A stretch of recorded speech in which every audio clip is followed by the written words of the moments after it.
স্পেনকে হারিয়ে ফ্রান্স বিশ্বকাপ জিতবে এবং 5 বারের চ্যাম্পিয়ন ব্রাজিল হবে এবারের সুপার ফ্লপ দল।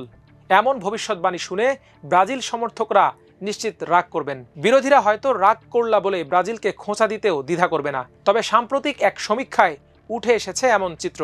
রয়টার্স বিশ্বজুড়ে 160 জন অর্থনীতিবিদকে নিয়ে একটি সমীক্ষা পরিচালনা করেছে। সেটির পূর্বাভাসে এমন চিত্র ফুটে উঠেছে। রসিকতা করে অর্থনীতিবিদরা আরও বলেছেন, দেশের মূল্যস্ফীতির পূর্বাভাস দেওয়ার চেয়ে ফুটবলের ভবিষ্যৎবাণী করা এখন অনেক বেশি কঠিন।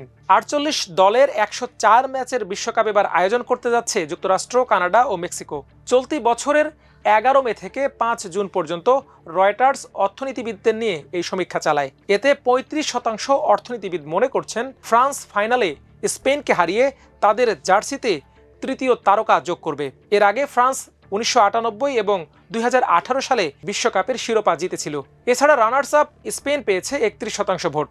অর্থনীতিবিদরা সবচেয়ে হতাশ হয়েছে ব্রাজিল দলকে নিয়ে। তাদের মতে 5 বারের বিশ্ব চ্যাম্পিয়ন ব্রাজিল এবার সবচেয়ে বেশি হতাশ করতে পারে। প্রায় 1/3 অর্থনীতিবিদই এই আশঙ্কা দেখছেন। ফ্লপের তালিকায় ব্রাজিলের সঙ্গে আছে জার্মানি। নিশ্চিতভাবে পাঠকের কাছে জানতে ইচ্ছে করছে, মেসির আর্জেন্টিনা কিংবা ক্রিস্টিয়ানো রোনালদোর পর্তুগালের অবস্থান কোথায়। অর্থনীতিবিদদের মতে বিশ্বকাপে তৃতীয়, চতুর্থ ও পঞ্চম হতে পারে যথাক্রমে বর্তমান চ্যাম্পিয়ন আর্জেন্টিনা, পর্তুগাল ও ইংল্যান্ড। লন্ডনের অর্থনীতিবিদ ক্যাথাল কেনেডি বলেছেন, 2022 সালের হতাশার পর ফ্রান্সকে এবার বেশ গোছালো মনে হচ্ছে। তারা দিনকে দিন আরও উন্নতি করছে। বেশিরভাগ প্লেয়ার কিছুদিন আগে চ্যাম্পিয়ন্স লিগের ফাইনাল খেলেছে, পিএসজির হয়ে শিরোপাও জিতেছে। দলটির তারকা প্লেয়ার কিলিয়ান এমবাপ্পে বিরাট ভূমিকা রাখতে পারে। দলগুলোর পাশাপাশি সেরা প্লেয়ার কে হতে পারে তাও নির্বাচন করেছেন এই অর্থনীতিবিদরা। গোল্ডেন বল, টুর্নামেন্ট সেরা প্লেয়ার এবং গোল্ডেন বুট, ব্যক্তিগত এই 3টি পুরস্কারই কিলিয়ান এমবাপ্পে জিততে পারেন বলে মত দিয়েছেন অর্থনীতিবিদরা। তবে বায়ার্ন মিউনিখের হয়ে এই মৌসুমে 61 গোল করা ইংল্যান্ডের ফরওয়ার্ড হ্যারি কেনকেও পিছিয়ে রাখেননি তারা। বিশ্বকাপের তরুণ খেলোয়াড় নির্বাচিত হতে পারেন স্পেনের লামিন ইয়ামাল। 46 প্রতিযোগীর মধ্যে 18 বছর বয়সী এই তরুণকে বেছে নিয়েছেন তারা। গোল্ডেন গ্লাভস দেয়া হয় সেরা গোলরক্ষককে।